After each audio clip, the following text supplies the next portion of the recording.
Hello and welcome to Your New Jersey. I'm Lisa Marie Falbo. On today's show, we'll go behind the lens with the famed photographer responsible for capturing portraits of the Jersey Shore.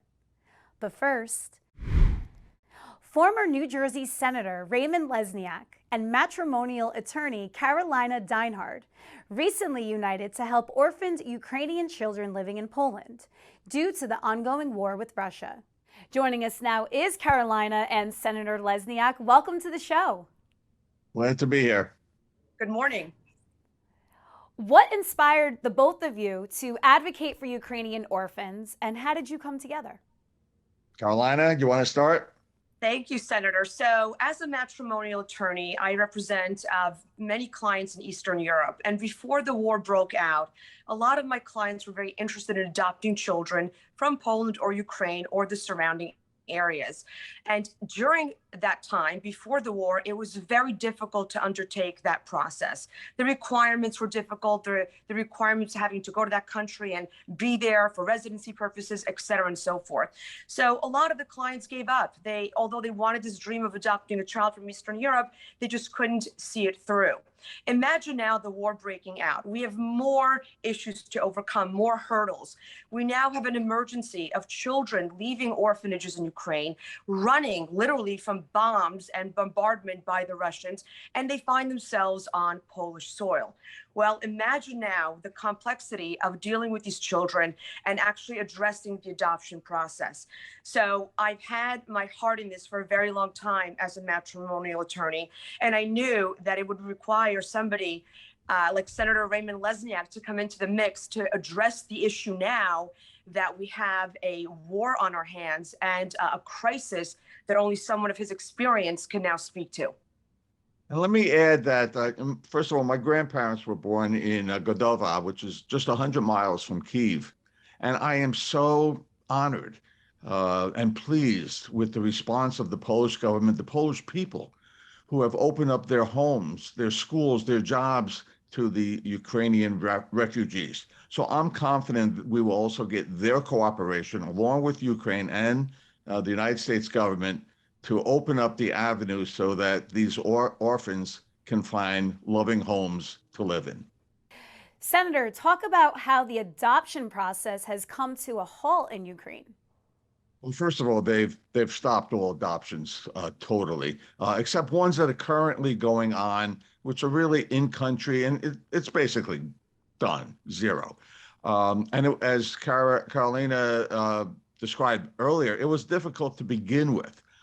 So we have to get all governments involved, and I intend to do that. As Karolina says, that's one of my attributes. I go after something when it's really needed and necessary. And our hearts are in this, our souls are in this. We have a lot of support for it. And I believe what we have to do is get all these governments to loosen their requirements, like living in Ukraine for a year before you can adopt. That's not possible. You can't even go to Ukraine. So we just have to, and this program is very helpful. We have to raise awareness, because as awareness is raised about how important this issue is to loosen these governmental restrictions, I think we'll get some movement. Senator, how many children are at risk? Well, we're over 1,000 orphans in Poland looking and longing for a family to go to. And we have tens of thousands, hundreds of thousands of people in America wanting on waiting lists to adopt. So we're going to be helping both sides, and most important, finding homes for these orphan children. Do either of you have plans to visit the orphans in Poland? Yes, so I am going to be the first one going. Senator will be joining me in the fall. The plan right now is to go there to visit the two orphanages that are on the border of Ukraine that are looking to work with us. One of the orphanages contains children that are medically compromised. So we're going to be really looking at their needs and what the process would be to help them even while they're just living there. What do they need to have the best quality of life? The second orphanage is children that are from 6 months to 18 and everything in between. So while they have reported that they have clothing and toothbrushes and the supplies that they need because of the generosity of the Polish people, what's next, right? And that's where the senator and I are coming together. It's about what happens for their future, not just giving them the essential things they need to survive while the war's still going on. And I'll be going there in October. The Lesniak Institute has a partnership with Toys for Hospitalized Children. And I'll be going there with Rabbi Hecht, and we'll be delivering toys to these orphans to bring a little joy and fun into their lives. Looking forward to it. How is your Polish? Do either of you speak the language? Carolina was born in Poland, and not me, but rozumiem po polsku, trochę rozumiem. Trochę rozumiem. What does that mean? Trochę rozumiem means I speak a little bit Polish. Oh, that's what that means. Niezbyt dobrze, niezbyt dobrze. Not very good, not very well, not very well. Carolina, throw some Polish out there. Zachęcam wszystkich, abyście dołączyli się do nas, do takiego dobrego projektu, aby pomóc tym dzieciom w Polsce. Just encouraging everyone to join us in this very meaningful project for the orphans that find themselves in Poland. Absolutely. Who are your partners in Poland? So there's various groups that I've worked with for many years with regard to assisting families going through whether adoption, international divorce, areas of family law. So these are groups that are nonprofits, for-profits, hospitals, people that are in government. We are looking to work with someone directly in the president's cabinet. We are also looking to work with the ambassador that's in Poland, the ambassador from the U.S. to Ukraine, and as the senator said, with our diplomats here. But we have a very strong support system in Poland. And just keep in mind that as wonderful as the Polish people have been, and the senator certainly pointed out to how they open their homes and their schools and their lives, Poland can't absorb this problem long term. So we need to do something. And there's other groups focusing obviously on other areas that the refugees are causing to Poland. But this is something that really no one has put on a priority list. And through our joint combined efforts, we are looking to make this a priority. Carolina, you touched on this, that Poland can only take so much. Talk about the toll that this has taken on the country. So in the first few days, as we all watched visuals on various news stations, we saw, an influx of people coming in. 4 million refugees, if not more, found themselves in Poland. We could immediately fix the problem. So there were tent cities set up in other stadiums where there was temporary housing. But within a very short time, the Polish people opened up their homes. They made rooms in schools. Schools were created. Think about this. Ukrainian, Polish may be a similar language if you speak slowly, but those children don't understand Polish as far as going to school. So there had to be a lot of accommodations to bring as much normalcy as possible to these people while they're in Poland. But long term, medical system, school system, housing system, it would be very difficult to sustain this. So a lot of the refugees, and Senator and I just talked about this, are starting to go back. Even though Ukraine is still at war, we're seeing rebuilding. We are seeing people going back. Others are immigrating into various countries, Germany, Spain, and so on. But I do believe that a large amount of these people will ultimately stay because President Duda, the president of Poland, has given citizenship to the refugees that have come into Poland. So I believe that there's going to be a new climate of Ukrainians that will now live in Poland. You recently held an event at Trump National Golf Club in Bedminster. Talk about that. Sure. Well, I was honored to speak there to address a organization that Carolina has formed with others of female entrepreneurs, successful female entrepreneurs who want to give back after what they've been able to accomplish.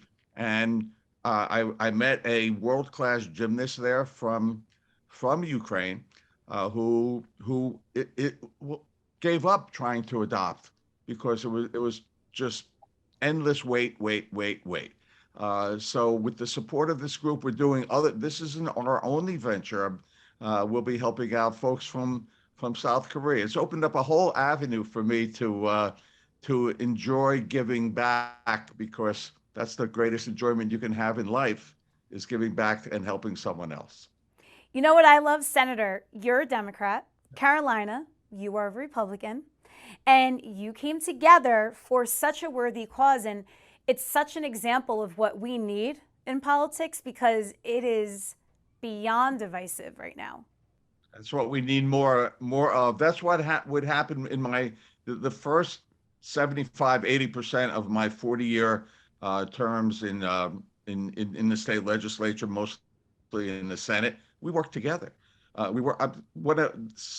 Governor Tom Kean, Republican Governor Tom Kean, signed my environmental protection laws, which were the most significant in the country, a Republican and a Democrat. Just unfortunately, that just doesn't happen anymore. Carolina, I want to touch on your career as a matrimonial attorney. I know issues with adoption must come up all the time, whether you're adopting overseas or in the United States. Talk about that. So the world has changed in the divorce law since COVID. I'll tell you that, right? Because COVID really trumped up a whole lot of feelings amongst people that were stuck in the house. And unfortunately, we saw a lot of domestic violence pop up again. People that were kind of like two ships passing in the night now had to face their issues. Unfortunately, a lot of this played out in front of the children because everybody's stuck in the house. So I feel like the cycle of divorce has changed greatly. But what the war has done, it has reawakened in people their soft spot, what I'm seeing, that they truly see these images of these children on TV. And for those that have been waiting to adopt or truly want to adopt, it's making them want to do more. So we're getting more phone calls, more questions. What do I need to do? What are the requirements? How much will it cost? Can I be single? All those different questions. And we are, through this project, able to answer them more so and more readily than other lawyers that aren't involved in this, because I'm constantly on the phone with Poland, talking to my colleagues in Poland. It's ever changing because the war's still going on. But we are, I feel, setting the path for these children to ultimately join loving families in the United States. Where can people find out more and to support your mission? So anyone that wants to learn more about what we're doing or join us at various events we may be hosting, or just to lend support in whatever they may provide for us, I could be reached at, I'm a partner at Linda Berry McCormick, so if somebody Googles me, kdenhart@lindaberry.com. Senator, please provide your information. Sure, you can always go to the Lesniak Institute, Google us, and see we're involved in many other different issues: environmental protection, LGBT rights, animal rights, very important for me. So go to the Lesniak Institute and join the movement. Thank you both so much for coming on Your New Jersey. Dziękuję bardzo. Dziękuję bardzo. Gregory Andrus is responsible for bringing so many unique Garden State stories to life, thanks to his very popular Facebook page, Portraits of the Jersey Shore. Gregory joins us now. Welcome to the show. Thank you so much for having me on, Lisa. It's a real honor to be here. Well, I have been an avid follower of your Facebook page for years, so I'm really excited to meet you and get to know your story. How did you get started with Portraits of the Jersey Shore? My first iPhone, I started sharing photographs online of the Jersey Shore scene, the landscapes and everything. And my friends were like, "You're a really good photographer." And I was like, wow, I never knew that. So I actually asked if anybody had an old camera they would want to sell for like $20 just so I can practice. And a week later, a UPS truck driver came to my house and gave me this brown box, and I opened it up, and it was a brand new $500 Nikon camera. And what was really fascinating about it was anonymously sent to me. And for me, it was a sign that, this is something I really should be doing. I should be pursuing this. And eventually it turned into my friends saying I should interview people and share their stories that I meet here at the shore. And I began doing that, just basically just kind of blundering into it, but eventually finding a rhythm that really worked. And I've been doing this for 7 years now. Well, you have documented thousands upon thousands of stories. Any stand out to you the most? What stands out to me the most are the ones where the community that follows Portraits of the Jersey Shore has participated in.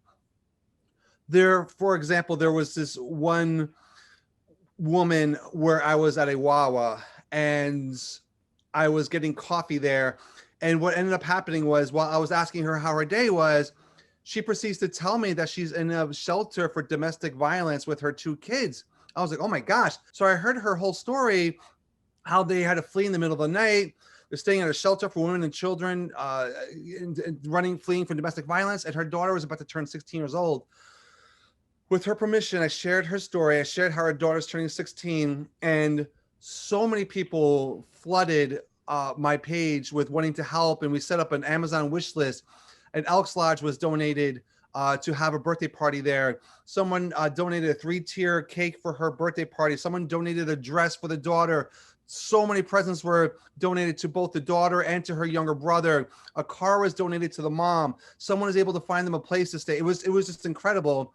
And I've seen that time and time again through the page that I do with Portraits of the Jersey Shore. How has your own story contributed to the work that you do with Portraits of the Jersey Shore? It's contributed significantly. It's really shaped who I am and how I see people. I grew up in a very traumatic home, and I turned to alcohol at a very young age of 13, to numb the pain that I was experiencing, really that I couldn't escape from. And it basically transpired that by the time I was 20, I was drinking all the time, and I was working and drinking, and all the money I made working, it was just spent on alcohol. And I became homeless at 20 years old. I remember leaving work. Went from work to a bar at 2:00 in the morning. I went from the bar to a tent in the woods where all of my belongings were in a duffel bag, and it was raining out. And I went out there where I was staying for about a month, and someone had found my tent. They ransacked it and stole my duffel bag. And I was just standing there, just like tears coming down on my face. And I was like, this is what my life has become. And it wasn't like I didn't try to turn my life around. I tried Alcoholics Anonymous. I saw a therapist, but none of that really truly helped because I was hurting so much. And I wound up spending the next 8 years on again, off again, homeless, on again, off again, alcoholic. It was when I was 28 years old that I was outside of a party late at night, and there was a police chase around the corner, and the car crashed, and the suspect fled on foot, turned the corner, ran past me. The police officer turned the corner, and he fired his weapon at the suspect, wound up striking me in the back of the head. And I remembered I was laying there in the street, bleeding to a certain death. And I realized this is what my life was this is how it was going to end. I had nothing to show for it. But my life was spared, thank God. And the doctor who helped save my life told me I was a miracle. And that set me on a journey to finding faith. For me, it was in Jesus, because I saw how he really helped people like me. You know, I was the kind of person he came for, and it really resonated with me. And I married an amazing woman. We've been married 21 years. She was there at the hospital when I went to the hospital, and never met her before, but she wound up being there because it was at her friend's house where it happened. We've been married for 21 years. We have 2 boys, 13 and 9. We have 2 dogs, a pug and a golden retriever. And I have this page. And what has happened was, because of what has transpired in my life, what I experienced, it has turned out to be such a powerful gift, because I'm able to really enter into what other people are sharing with me and be present with them, and also give them hope too. What a story. And I think your experiences help your work and your photography and the books that you've authored, which we'll touch upon in a second, because you have all of that life experience and you've been able to overcome so much. One of the things is, I always tell people who are struggling, I've met people who have AIDS, I've met people who are current alcoholics, I've met people who are homeless, I've met people who are cancer patients, everything across the gamut.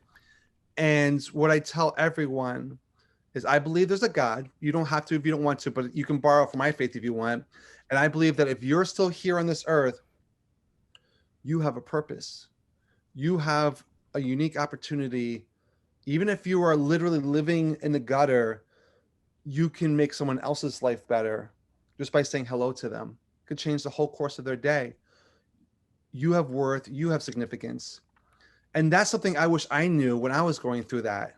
But once I realized that, it changed everything. So that's what I want to share with people when I meet them, when they're going through hard times. And what draws you to certain locations? Being a father, and you know, with responsibilities and all of the things that come with that. Sometimes I can only go where it's local. Fortunately, I'm very close to Point Pleasant, very close to Seaside Heights. close enough to Long Branch, Asbury Park, Ocean Grove. So those tend to be where I go to more. And just those 5 boardwalks right there, there's so much variety of people I can meet. So what do? You bring your camera and you just sense who's around you and you approach just someone whose vibe you're picking up on? Yeah, so it used to be that I would take my actual DSLR camera, but the phones today are have such incredible quality of photos that I can now just bring it with me and I can record the audio and with the same device also take their photo, and it comes out really beautiful. And so I just bring my phone now, and I find people are a little bit more open to being, photographed on a phone. I guess they're so used to it. But what I do is when I'm out, I generally look for people who are by themselves. If they're with a crowd of people, they can kind of goof off or try to show off with their friends. So at the very most, 2 people. And I'm a very spiritual person, so I'll just look for guidance. Does this person need someone to talk to?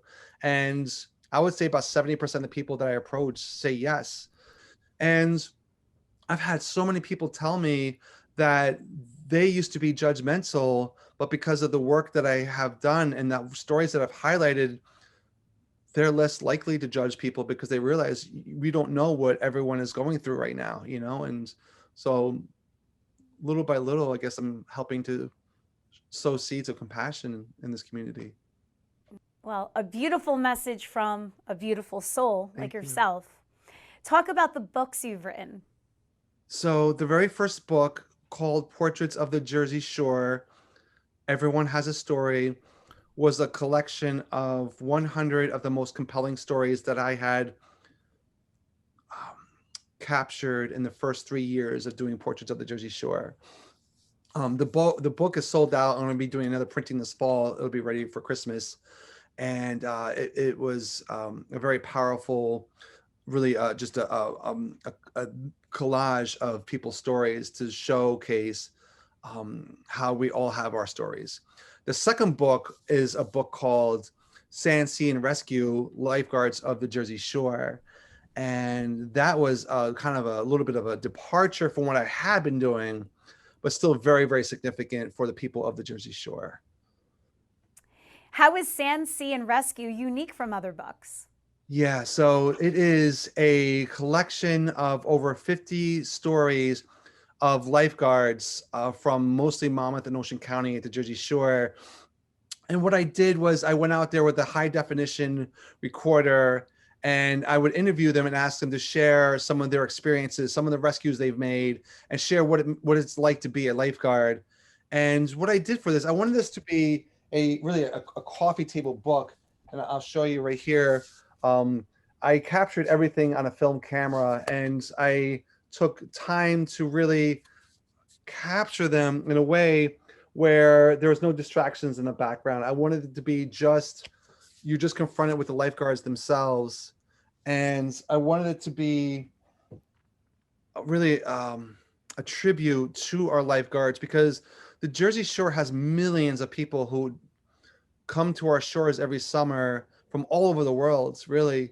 And they are so safe. And it's because of our lifeguards. We people here at the Jersey Shore sees what happens in September when the lifeguards go back to school, when they go back to work. There's far fewer lifeguards. Some beaches, there are no lifeguards, and there are so many rescues that have to be made from firefighters and so forth, or from surfers, because they're not there anymore. There are drownings that happen when the lifeguards are not here. And if we had summers where we didn't have lifeguards, there would be so many tragedies. Our lifeguards are really the backbone. Gregory, I am so happy that we came together. We have to thank Shane, SFX.com, for making sure this happened. Thanks, Shane. Gregory, where can people find out more about you? So there are 3 really entryways into what I do. The community that is Portraits of the Jersey Shore, where I share how they help people and things like that, and you can hear, you can interact with, is on Facebook. Just plug in Portraits of the Jersey Shore and you'll find it real quick. Also on Instagram, same thing, Portraits of the Jersey Shore. To buy my book, if you go on my website, which is portraitsofthejerseyshore.com, or to make it easier, just the initials, potjs.com. It'll bring you right to my website where you can learn more about the book. You can join my email, etc. So those are the 3 ways people could find me. Gregory, thank you so much. I'll be at the Jersey Shore this weekend, so hopefully I'll bump into you. That would be great. Be careful. I would love to be profiled. Yes, I was going to say, be careful. I might ask you for your interview. Gregory, thank you so much. You're a really special person. Congratulations on all of your success. I am so thankful and I'm so grateful. So thank you so much, Lisa. And I wish you all the success in the world. Thank you for watching Your New Jersey. I'm Lisa Marie Falbo. We'll see you back here next week.